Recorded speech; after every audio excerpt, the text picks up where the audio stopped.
Christophe Giraud est votre invité aujourd'hui. Béatrice Rulle, il est le directeur général de l'Hospice Général. Bonjour Christophe Giraud. Bonjour. Merci d'être sur Radio Lac ce matin.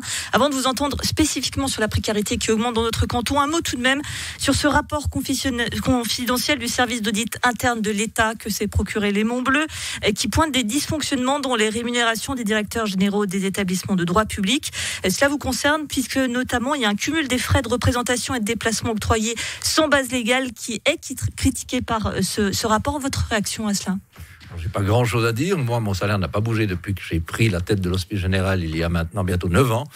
Et pour moi, tout est transparent avec et mon conseil d'administration et mon magistrat. Et les recommandations font l'objet ont été acceptées. Donc, on les traitera. Un mot donc à présent de cette situation dans le canton, la Covid-19, crise sanitaire, mais aussi crise sociale. On s'y attendait, mais il y a eu des proportions plus importantes que ce que l'on pouvait penser, avec une hausse des bénéficiaires à Genève, près de 10% sur un an, Christophe Giraud.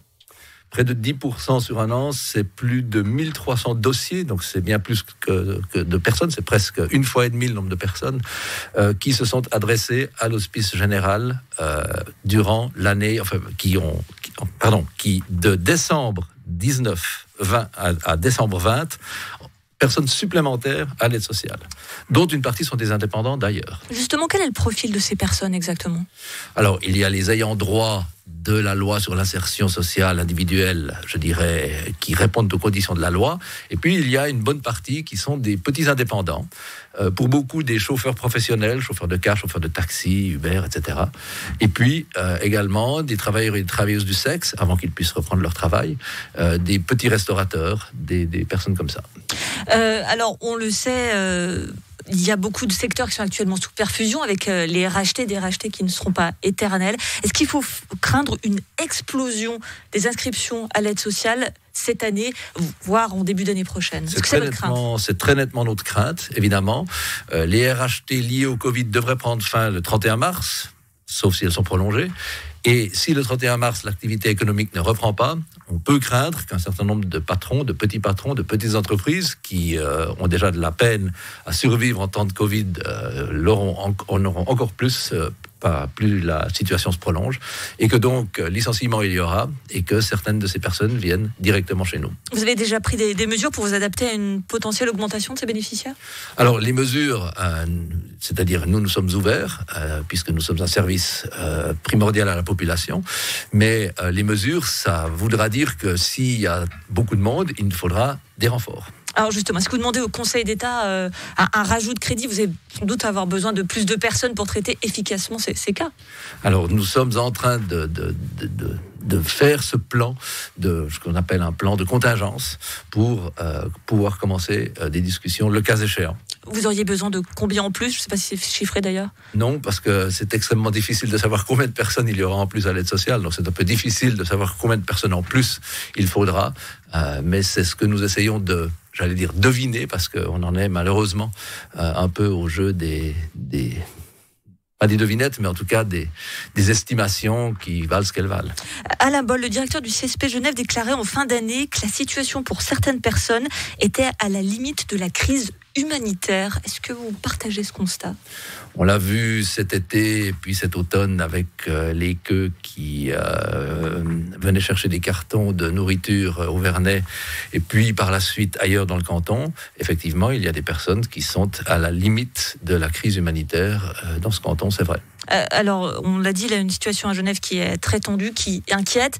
Il y a comparaison des paraisons, mais elles sont faites en Suisse. Et c'est vrai qu'il n'y a pas cette forte hausse constatée dans le canton de Vaud. Comment est-ce que vous l'expliquez ?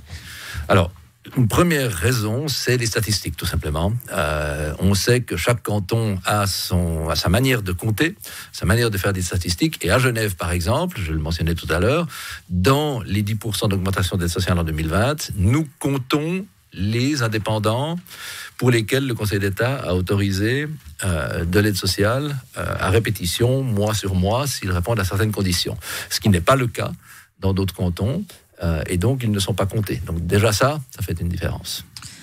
qui est quand même importante quand on regarde les chiffres. Encore une fois, on n'a pas d'accord que ce soit juste une question de calcul qui fasse une telle différence. Est-ce que peut-être la structure économique de Genève fait que la population genevoise souffre plus de ces fermetures Covid? Après, il y a les conditions d'octroi de l'aide sociale qui diffèrent d'un canton à l'autre. Et puis, effectivement, il y a les structures économiques qui peuvent varier. On sait que plus un canton est urbain, plus il est touché par une crise économique qui fait suite à des mesures sanitaires comme celles qui ont été prises cette année. Pour terminer, un mot de vos équipes qui sont extrêmement mobilisées. On parle évidemment beaucoup de tout ce qui est le personnel sanitaire, mais il y a également vous, de tout ce qui concerne le social. Comment vont-elles ces équipes? Comment vivent-elles cette situation ô combien aussi angoissante dans la gestion de ces personnes qui en ont tant besoin? Alors il y a une certaine fatigue, je dirais, psychologique. L'impression de ne pas toujours être entendu dans les demandes? Surtout une impression de ne plus pouvoir accompagner de manière optimale les personnes qui s'adressent à nous parce qu'il y en a de plus en plus. Donc il faudra bien que nous ayons des renforts, surtout si l'on veut que ces personnes ne plongent pas plus dans leur détresse, pour certaines psychologiques. Et donc il est important que nous puissions les accompagner sur le moyen terme, long terme. Et donc il faudra bien que nous ayons les moyens de le faire. Merci Christophe Giraud, directeur général de l'Hospice Général. L'appel est donc lancé. Merci à vous et excellente journée. Merci.